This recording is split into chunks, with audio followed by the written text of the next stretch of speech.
Sa isang liblib na baryo sa probinsya ng Capiz, may isang lalaking kilala sa pangalang Kagoryo. Isa siyang makisig ngunit tahimik na antingero. Taglay ang mga lihim ng sinaunang karunungan laban sa mga nilalang ng dilim. Ang kanyang pamilya ay biktima ng mga halimaw sa gabi, mga aswang na naghasik ng lagim sa kanilang bayan. Mula noon, isinumpa niyang magiging tagapagbantay ng kanilang lugar. May bitbit siyang kwintas ng mga buto ng hayop, mga langis mula sa albularyo, at may hiwagang medalyon na sinasabing gawa pa ng mga sinaunang babaylan. Hindi lamang siya umaasa sa mahika, bihasa rin siya sa arnis, sundang at pana. Si Kagoryo ang huling linya ng depensa laban sa mga gabunan, mga nilalang na mas malakas pa sa karaniwang aswang. Sa mga gabing madilim, lumalabas siya, handang harapin ang mga nilalang na nagtatagpo sa anino ng gabi. Sa baryo ng San Isidro, ang tahimik ng mga gabi ay unti-unting naging balot ng takot. Isa-isang nawawala ang mga alagang hayop at may mga ulat ng malalakas na sigaw mula sa kagubatan. Isang gabi, si Lito, ang batang pamangkin ni Kagoryo, ay umuwi na duguan ng damit at nanginginig sa takot. Nakita ko sila, Tito Goryo, mga higanting itim na nilalang na may pakpak. Kinuha nila ang baka ni Mang Timyong, sigaw ni Lito habang umiiyak. Tumigil si Kagoryo sa paggawa ng kanyang mga anting-anting at mabilis na inabot ang kanyang sibat na may balot na puting tela. Ang baryo ay muling nagtipon sa bahay ng kapitan upang mag-usap. Ang mga matatanda na tila alam na ang sagot ay nagbulong-bulungan. Aswang at gamunan na naman yan. Matagal nang silang walang dito. Pero bumalik sila, wika ng isang matanda. Habang lahat ay natataranta, tahimik na nakinig si Kagoryo. Hindi siya sumali sa diskusyon. Sa halip, dumiretso sa kanyang lihim na silid. Sa loob, may altar siyang puno ng mga anting-anting at dasal. Pinatungan niya ng langis ang kanyang mga armas at sinindihan ng kandila sa harap ng altar. Ito na ang oras. Bumalik na ang kadiliman, bulong niya. Sa sumunod na gabi, napansin ng mga residente ang kakaibang tahimik na kalikasan. Wala ni isang huni ng kuliglig. Si Kagoryo, kasama ang kanyang mga armas at anting-anting, ay naglakad sa masukal na gubat. Nasa likod niya ang ilang matapang na lalaki, ngunit nanginginig ang kanilang mga kamay sa takot. Habang naglalakad, biglang sumiklab ang mga ilaw sa paligid. Isang itim na nilalang mas malaki sa tao ang tumalon mula sa mga puno. Ang kanyang mga mata ay kumikislap ng pula at ang kanyang mga kuko ay matalim na parang itak. Gabunan, bulong ni Kagoryo. Mabilis nang hinugot ang kanyang sibat at tinihagis ito sa nilalang. Tumagos ito sa dibdib ng gabunan, ngunit hindi ito namatay. Kailangan ng medalyon, sigaw ni Kagoryo sa mga kasama. Dinukot niya ang kwintas na may nakaukit na dasal at itinapat ito sa nilalang. Biglang sumigaw ang gabunan at ito'y naglaho sa usok. Ngunit hindi pa tapos ang laban. Sa paligid nila, narinig ang nakatitindig balahibong halakhak ng iba pang nilalang. Sila'y napapalibutan. Matapos ang labanan, bumalik si Kagoryo sa kanyang tahanan. Sugatan at pagod, lumapit sa kanyang hipag na si Aling Minda. Goryo, kailangang malaman mo ito, wika niya habang nanginginig. Ang pamilya natin, bahagi tayo ng lahing mga tagapagtanggol laban sa mga gabunan. Naalala ni Goryo ang mga kwento ng kanyang ama. Ang kanyang angkan ay ginawaran ng kapangyarihan ng mga babaylan upang labanan ang mga halimaw. Ngunit sa bawat tagumpay ay may kapalit. Ang mga kaluluwa ng bawat antingero ay hindi kailanman matatahimik. Sa halip na matakot, Pinatibay nito ang loob ni Kagoryo. Kung ito ang kapalaran ko, tatanggapin ko. Pero hindi ko hahayaang magpatuloy ang pananakot ng mga halimo na ito, aniya. Naghanda si Kagoryo para sa mas malaking labanan. Pinatawag niya ang buong baryo at tinuruan ng mga tao kung paano gamitin ang langis ng nyug na may dasal, bawang at asin. Ngunit alam mong hindi sapat ang mga ito laban sa gabunan.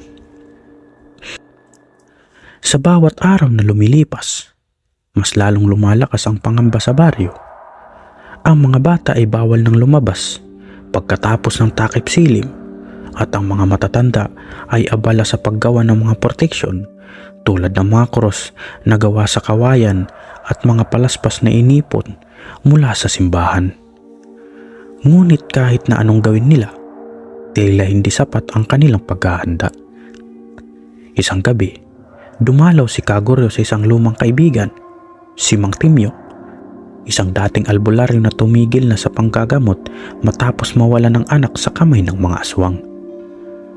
Kagoryo, alam kong malapit na silang umatake ng todo, pero tandaan mo, ang gabunan ay hindi basta-basta napapatay, wika ni Mang Timyong habang ipinapakita ang isang lumang aklat ng orasyon. May isa silang kahinaan, ang puting apoy, pero bihira itong matagpuan. Napaisip si Kagoryo. Alam niya ang ibig sabihin ni Mang Timyong.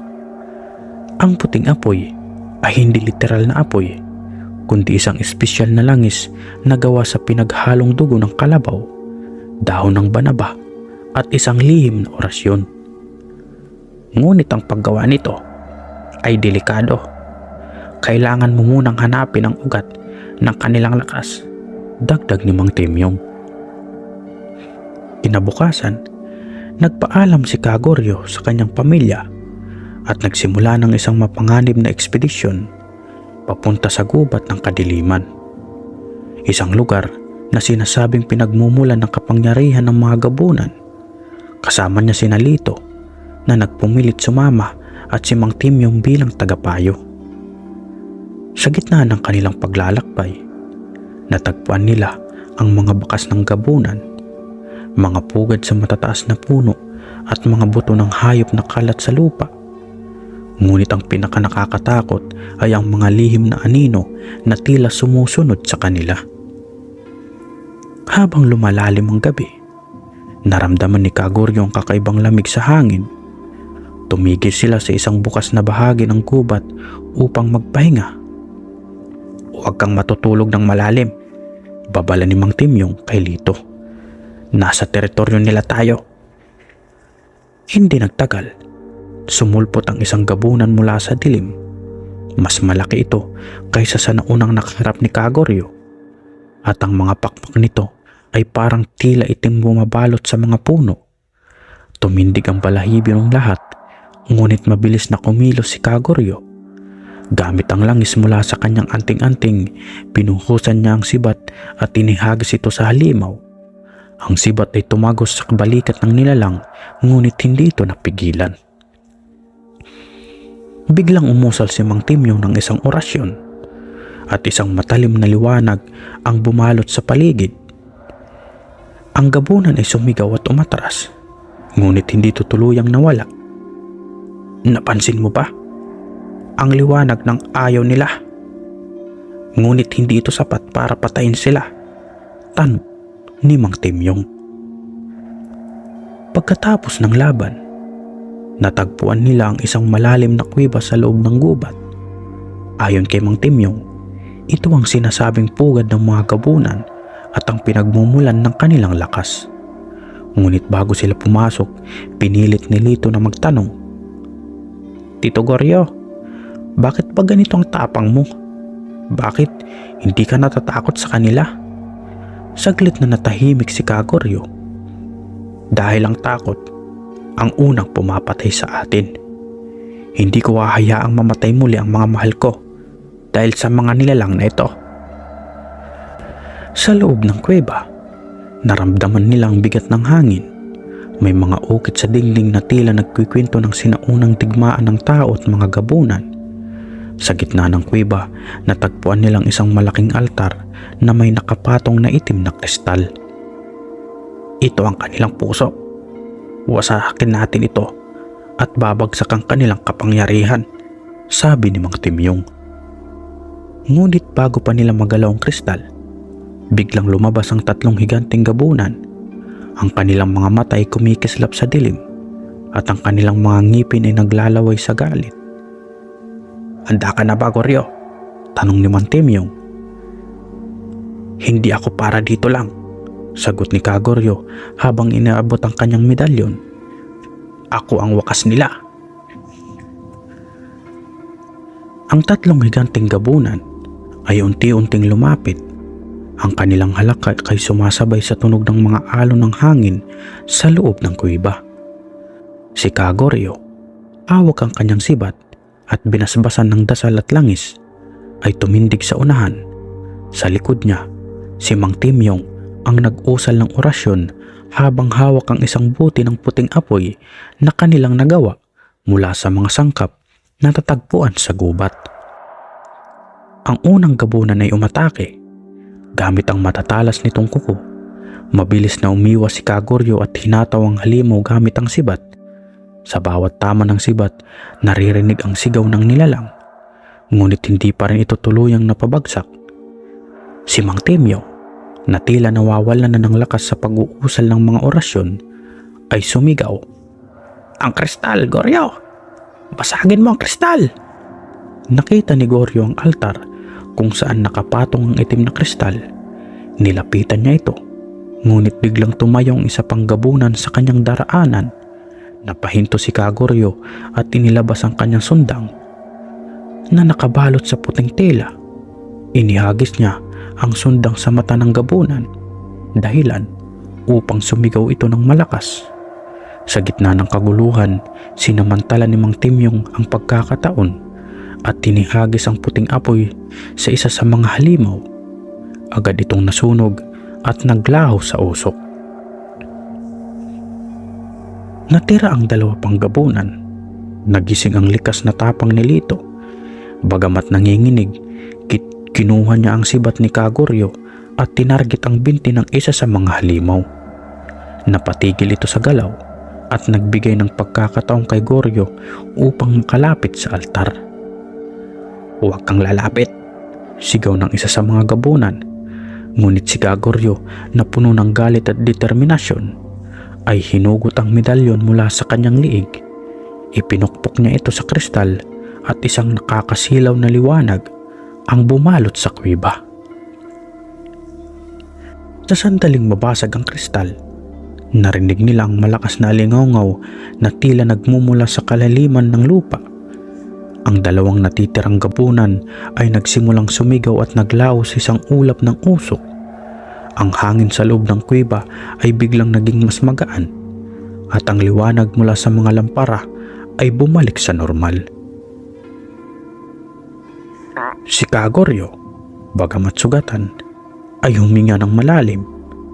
Tumingin siya kay Kalito at ngayon ay hawak pa rin ang sibat at nanginginig ang mga kamay. Lumapit si Mang Timyong at tinapik ang balikat ni Kagoryo.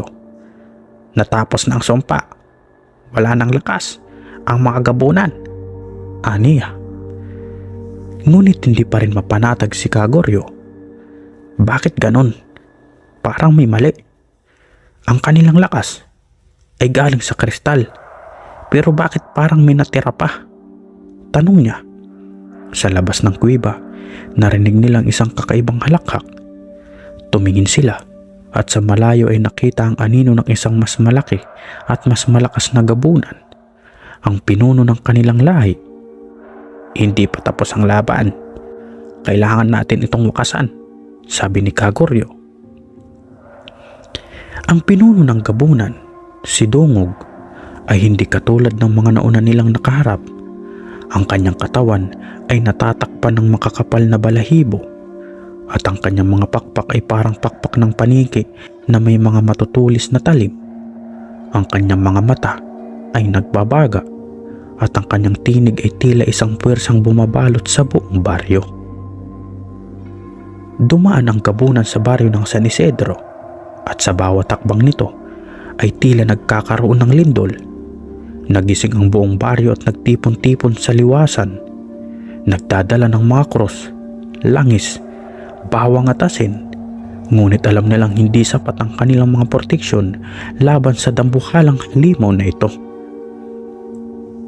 Si Kaguryo, Mang Timyong at Lito ay bumalik sa baryo na dala ang kanilang mga armas at anting-anting. Ang halimaw na ito, ang ugat ng lahat ng kaguluhan dito. Kapag natalo natin siya, tuluyan nang matatapos ang sumpa, wika ni Kaguryo. Ang labanan ay matindi. Ang pinuno ng gabunan ay tila walang kahinaan. Kahit na binuhusan ng puting apoy ang kanyang pakpak, hindi ito nasunog. Si Mang Timyong ay bumagsak matapos siyang tamaan ng isang matalim na kuko. Si Lito, bagamat nasugatan ay hindi umatras. Tumayo siya sa tabi ng kanyang tito Goryo. Hawak ang sibat. "Hawakan mo ito, Lito," sabi ni Kaguryo habang iniabot ang kanyang medalyon. "Ipagpatuloy mo ang laban kung sakaling hindi ko kakayanin." Nagpatuloy ang laban hanggang sa nagawang sugatan ni Kaguryo ang dibdib ni Dungog gamit ang kanyang sibat. "Ngayon na, Lito!" sigaw niya. Hawak ang medalyon, si Lito ay tumakbo papunta sa halimaw at sinaksak ang medalyon sa sugat nito. Isang nakakasilaw na liwanag ang sumabog, dahilan upang ang pinuno ng gabunan ay maghalaho sa alikabok. Matapos ang laban, unti-unting bumalik ang kapayapaan sa baryo ng San Isidro. Ang mga gabunan ay tuluyan ng naglaho at ang mga tao ay muling nakahinga ng maluwag. Ngunit para kay Kaguryo, ang laban ay hindi tunay na tapos. "Baka may mas malaking panganib pa," aniya habang inaayos ang kanyang mga anting-anting. "Tito, natatakot ka ba?" tanong ni Lito. "Huwag kang matakot, Lito. Hanggat may tapang tayo, hindi sila mananalo," sagot ni Kaguryo. Ang baryo ay nagdiwang bilang pasasalamat sa kanilang kaligtasan. Ngunit sa bawat halakhak at awitan, si Kaguryo ay tahimik na nagmamasid. Alam niya ang kanyang misyon bilang antingero ay hindi pa tapos. Sa bawat anino sa gabi, handa siyang ipaglaban ang baryo laban sa anumang banta. Lumipas ang ilang buwan mula nang magapi ni Kaguryo at ng mga tao ng San Isidro ang gabunan. Bumalik ang katahimikan sa baryo, ngunit ang mga gabi ay nananatiling balot ng pangamba. Si Kaguryo, kahit sugatan pa mula sa huling laban, ay hindi tumigil sa kanyang misyon. Gumawa siya ng mas marami pang anting-anting, nag-imbak ng langis, bawang at asin, at nagsanay kay Lito upang maging susunod na tagapagmana ng kanyang karunungan. Ang tapang ay hindi lang galing sa lakas, kundi sa puso. Paalaala niya kay Lito habang tinuturuan ito gumamit ng sibat. "Kailangan mong tanggapin ang takot, pero huwag kang magpapatalo rito." Isang gabi, habang mahimbing natutulog ang mga taga-baryo, may narinig silang kakaibang huni sa kagubatan. Ang tunog ng mga ibon at kuliglig ay biglang huminto at isang nakakapangilabot na halakhak ang umilang ngaw-ngaw. Si Kaguryo, nasanay sa mga sinyas ng panganib, ay nagising agad. Lumabas siya ng bahay at inamoy ang hangin. May kakaiba. Hindi tutulad ng dati. Bulong niya. Sa gitna ng gabi, isang pamilyang sumigaw mula sa dulo ng baryo. Ang kanilang bahay ay niyayanig ng kakaibang persa. Pagdating ni Kaguryo, nakita niya ang pinto ay bukas at ang loob ay mistulang pinasok ng mabangis na hayop. Nakita niya si Mang Nestor, isang magsasaka, na duguan at nanginginig habang hawak ang kanyang anak. "Kaguryo, ang asawa ko. Kinuha nila si Marta," sigaw niya habang umiiyak. Mabilis na kumilos si Kagoryo. Sinundan niya ang bakas ng dugo na papunta sa kagubatan. Sa likod niya ay si Lito, dala ang sibat at ilang matatapang na kalalakihan sa baryo. Ngunit habang papalapit sila sa kagubatan, napansin nilang tila mas makapal ang dilim kaysa dati. Hindi ito normal, sabi ni Mang Temyong na pilit pa rin sumasama sa kabila ng kanyang kahinaan. May mas malaking pwersa ang gumagalaw. Sa gitna ng kagubatan, nakita nila si Marta. Nakabitin ito sa isang puno. Walang malay, ngunit buhay. Sa paligid niya ay mga kakaibang simbolo na nakaukit sa lupa. Nagmistulang altar ang lugar at ang hangin ay puno ng mga amoy ng insenso. Hindi ito gawa ng karaniwang gabunan. May bago tayong kalaban, bulong ni Kagoryo. Matapos sagipin si Marta, dinala nila ito pabalik sa baryo. Ngunit kahit gising na ito, tila nawawala siya sa sarili. Nag-usal si Mang Temyong ng mga dasal at pinahid ang langis sa noo ni Marta. Ngunit nanatili itong tulala. Ang kaluluwa niya ay nasa peligro.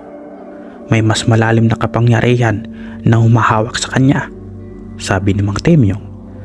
Sa tulong ng mga matatanda sa baryo, napag-alaman nila na ang kagubatan kung saan nila nakita si Marta ay dating tirahan ng isang kulto na sumasamba sa inang itim, isang sinaunang espiritu na sinasabing ina ng lahat ng nilalang ng tilim. Ang kulto ay matagal nang naglaho, ngunit ang kanilang ritual ay tila muling nabuhay. Habang si Kagoryo ay nag-iisip ng kanilang susunod na hakbang, dumating si Aling Menda, ang kanyang hipag na may dalang balita. Goryo, nakita ng mga bata ang isang anino na naglalakad sa liwasan kagabi. Hindi ito tao at wala itong mukha. Tumayo si Kagoryo at kinuha ang kanyang sibat. Hindi na tayo basta binabantaan. Ang dilim ay pumasok na sa loob ng ating baryo. Tinipon ni Kagoryo ang mga tao sa liwasan ng baryo. Nagbigay siya ng babala at nag-utos ng paghahanda. Lahat ng bahay ay kailangang magkaroon ng mga proteksyon. Cross na gawa sa kawayan, palaspas mula sa simbahan, at asin sa mga bintana. Tinuruan din niya ang mga kalalakihan ng tamang paggamit ng sibat at kutsilyo na pinahiran ng langis na may dasal. Kailangan nating magkaisa. Ang laban na ito ay hindi lang para sa atin, kundi para sa mga susunod na henerasyon, wika niya. Sa kabila ng paghahanda, naramdaman pa rin ni Kagoryo na hindi sapat ang kanilang mga armas laban sa pwersang kanilang kakaharapin. Kaya't nagpasya silang bumalik sa kuweba kung saan nila nakaharap ang gabunan upang maghanap ng karagdagang mga sagsagisag ng kapangyarihan. Sa loob ng kuweba, nakatagpo si Kagoryo ng mga natitirang ukit sa dingding. Isa rito ay ang nagpapakita ng isang anting-anting na tinatawag na singsing ng liwanag. Ayon sa kwento, ang singsing na ito ay nagtataglay ng kakayang sirain ang anumang nilalang ng dilim. Ngunit ito ay nakatago sa lugar na tinatawag na itim na lawa. Habang nagbabasa si Kagoryo, nagkaroon siya ng pangitain. Nakita niya ang baryo ng San Isidro na nasusunog. Ang mga tao ay hinahabol ng mga nilalang na hindi niya may paliwanag. Sa gitna ng kaguluhan, narinig niya ang boses ng isang babae. Hanapin mo ako sa itim na lawa. Doon mo malalaman ang totoo. Pagkatapos ng nakakatakot na pangitain, hindi nagdalawang isip si Kagoryo. Alam niyang ang hinahanap nilang solusyon ay nasa itim na lawa. Pinulong niya sina Lito, Mang Temyong at ang ilang matatapang na kabataang sumama sa kanya. Ang itim na lawa ay nasa gitna ng kagubatang walang pangalan, isang lugar na kilalang pinamumugaran ng mga engkanto at nilalang ng kadiliman. Bago sila umalis, binasbasan ni Kagoryo ang bawat isa. Pinahiran niya ng langis ang kanilang mga balat at binigyan sila ng anting-anting na gawa mula sa pinaghalong palaspas at mga hibla ng buhok ng kabayo. "Walang susuko," sabi niya. "Tandaan ninyo, ang lakas natin ay nagmumula sa ating pananalig at pagkakaisa." Habang naglalakbay sila papunta sa itim na lawa, ramdam nila ang kakaibang bigat ng hangin. Ang kagubatan ay tahimik, masyadong tahimik na tila pinagmamasdan sila ng mga mata na hindi nila nakikita. "Tito Goryo, bakit pa ganito ang lugar na to? Parang buhay ang mga puno?" tanong ni Lito habang maigpit na hawak ang kanyang sibat. "May bantay ang lugar na to, pero hindi tayo dapat magpakita ng takot. Tandaan mo, ang takot ang paborito nilang sandata laban sa atin." Hindi nagtagal, narating nila ang gilid ng lawa. Ang tubig ay kulay itim at walang kahit anong buhay ang nakikita rito. Walang mga isda, walang mga kulisap, tanging alingangaw ng kanilang mga yabag at ang tahimik na ihip ng hangin. Sa gitna ng lawa, may isang piraso ng bato na tila isang altar at doon nakaukit ang mga sinaunang simbolo. "Diyan nakatago ang singsing ng liwanag. Pero mag-ingat kayo, hindi basta-basta binibigay ang kapangyarihan nito," sabi ni Mang Timyong. Habang papalapit sina Kagoryo sa altar, nagsimulang umalo ng tubig ng lawa kahit walang hangin. Mula sa gitna ng lawa, sumulpot ang isang nilalang, isang itim na higante na may pakpak ng uwak at mga matang pula tulad ng dugo. Ang boses nito ay parang alingaw ng daang-daang kaluluwa. "Hindi kayo karapat-dapat," sabi ng nilalang habang iniaangat ang isang higanting sibat. "Ang singsing ay hindi para sa mga mahihina." "Walang mahina sa amin," sagot ni Kagoryo. Kinuha niya ang kanyang sibat at binasbasan ito ng langis na dala niya. "Kung kailangan naming labanan ka para sa singsing, gagawin namin." Mabilis na inihagis ng higanting nilalang ang sibat nito, ngunit naiwasan ito ni Kagoryo. Si Lito at ang iba pang kasama ay tumulong sa pamamagitan ng paghagis ng mga sibat na may asin at bawang. Tumama ang ilan sa katawan ng nilalang at nag-iwan ito ng usok na parang sinusunog ang balat nito. Ngunit hindi sapat ang kanilang lakas. Ang nilalang ay lumalaban ng mas matindi habang tumatagal. Sa gitna ng laban, narinig ni Kagoryo yung isang pamilyar na boses. Ang boses na narinig niya sa pangitain. "Kagoryo, gamitin mo ang anting-anting mo. Basbasan mo ang tubig."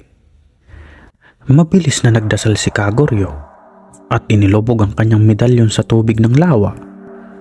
Ang tubig ay biglang kumulo at isang malakas na liwanag ang lumabas mula rito. Ang higanting nilalang ay napasigaw at unti-unting naglaho sa liwanag. Sa gitna ng altar, lumitaw ang isang gintong singsing na may kumikislap na liwanag. Kinuha ni Kagoryo ang singsing at agad niyang naramdaman ang kakaibang lakas na bumalot sa kanyang katawan. Ang singsing ay tila nagliliyab, ngunit hindi siya nasasaktan. Sa halip, naramdaman niyang may tinig na bumabalot sa kanya. "Kagoryo, ikaw ang tagapagligtas ng baryo. Ang kapangyarihan ng singsing na ito ay hindi para sa sarili mo, kundi para sa lahat ng nangangailangan."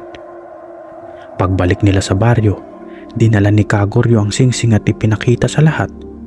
Ngunit bago pa man sila makapagpahinga, muling dumilim ang kalangitan.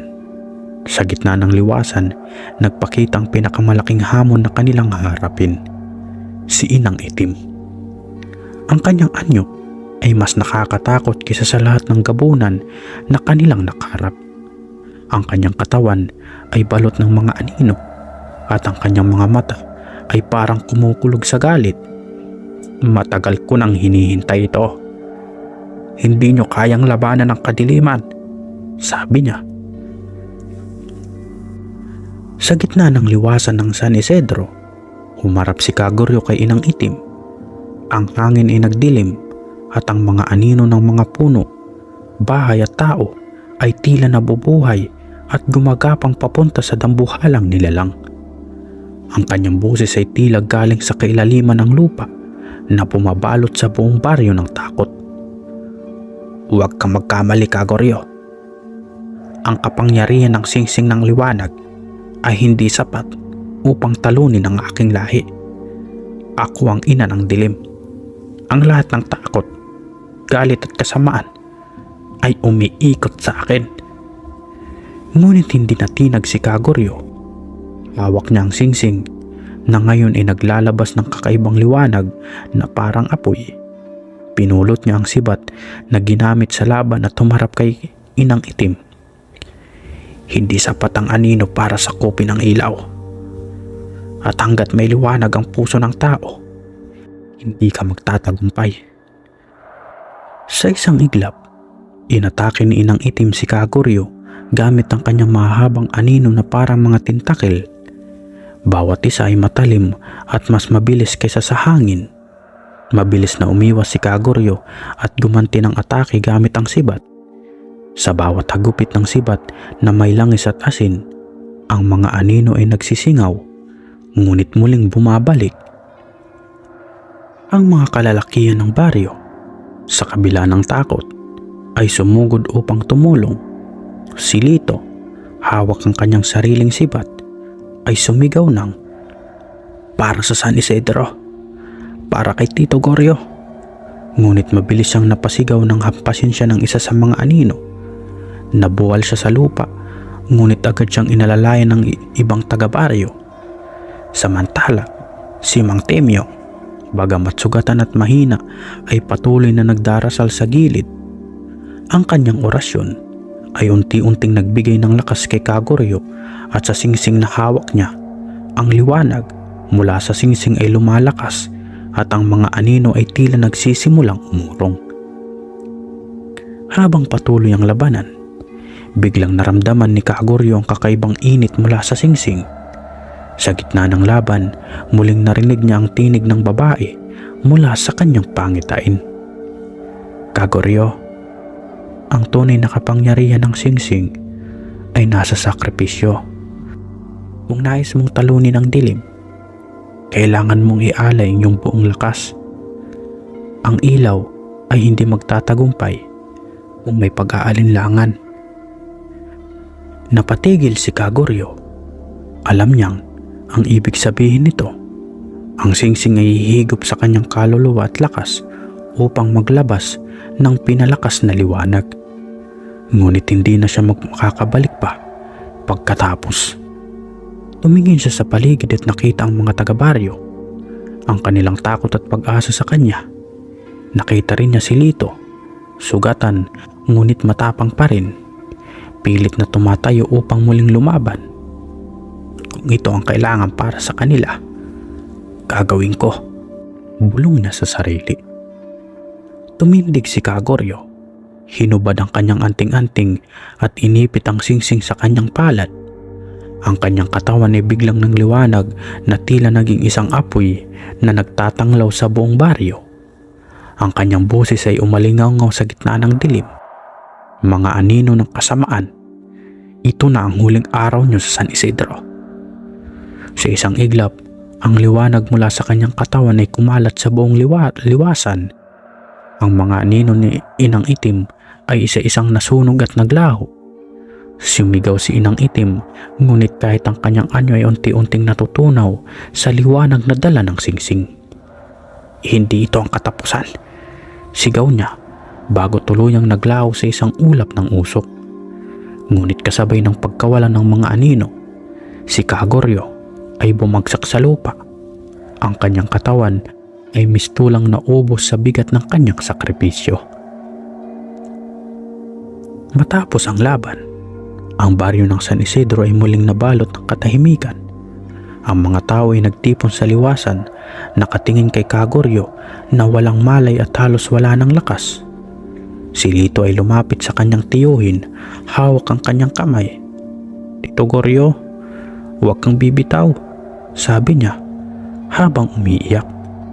Ngunit ngumiti si Kagoryo kahit mahina.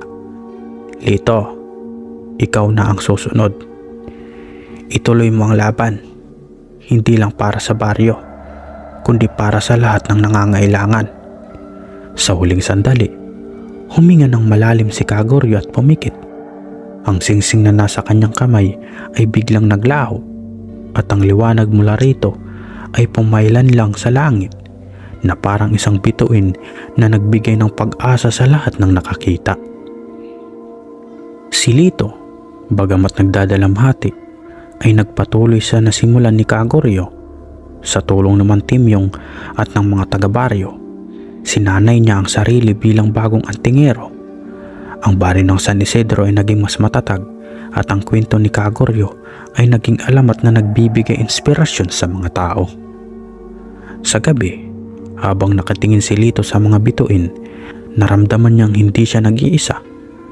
Ang liwanag na iniwan ni Kagoryo ay nanatili, hindi lang sa singsing, kundi sa puso ng bawat taga San Isidro. Wakas.